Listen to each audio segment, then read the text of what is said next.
नमस्कार मित्रों, आज चिंतन में विद्याओं में शिरोमणि गायत्री। मानव मात्र के लिए गायत्री उपासना सर्वश्रेष्ठ उपासना पद्धति है। सद्बुद्धि की देवी ऋतंभरा प्रज्ञा की अधिष्ठात्री इस महाशक्ति की आराधना और अंतःकरण में प्रतिष्ठापना करना हर किसी के लिए आवश्यक है। इस तत्व जिसे भी प्राप्त होगा वह आगे बढ़ेगा, ऊंचा उठेगा और जीवन के अंतिम लक्ष्य परम पद का अधिकारी बनेगा।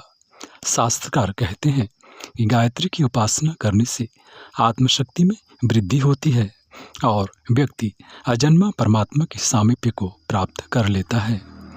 गायत्री की उपासना करने वाला द्विज निर्भय हो जाता है। गायत्री उपासना को द्विजत्व और ब्राह्मणत्व के साथ जोड़ा गया है।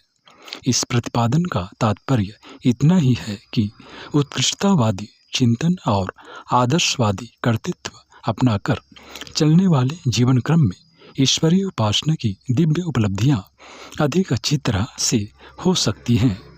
दिव्यत्व का अर्थ है दूसरा जन्म। दूसरे जन्म से तात्पर्य है पशु प्रवृत्तियों से जकड़े हुए सामान्य प्राणीजन जीवन से ऊंचा उठकर मानवीय उत्तरदायित्वों की विशिष्टता भरी भूमिका को अपनाया जाना, नर पशु की रीति नीति छोड़कर जय देव जीवन की महानता अपनाया जाना। इसके लिए व्रत लेना पड़ता है कि वासना तृष्णा की क्षुद्रता में कृमि कीटकों की तरह निरत नहीं रहा जाएगा, वरन मानवीय उत्कृष्टता जीवन क्रम में ओतप्रोत करते हुए उच्च स्तरीय सिद्धांतों को अपनाकर चला जाएगा।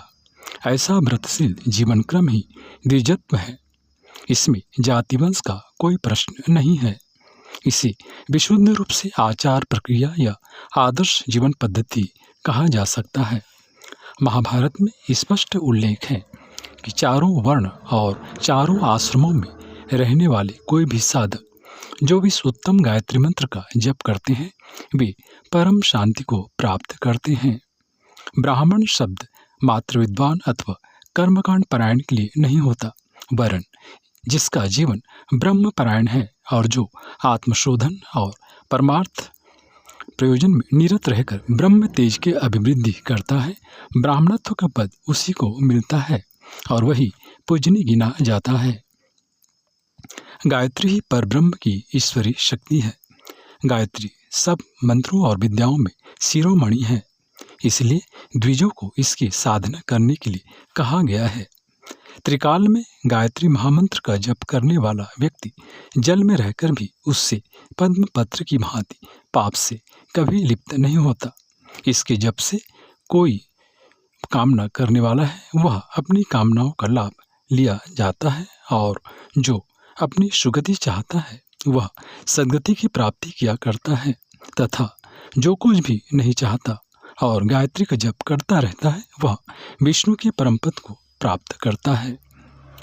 देवी भागवत में कहा गया है वह गायत्री देवी ब्रह्म पर ब्रह्म स्वरूपा है, निर्वाण को प्रदान करने वाली है तथा ब्रह्म तेज युक्त है, क्योंकि ब्रह्म की शक्ति ही उसका अधिष्ठात्री देवता है।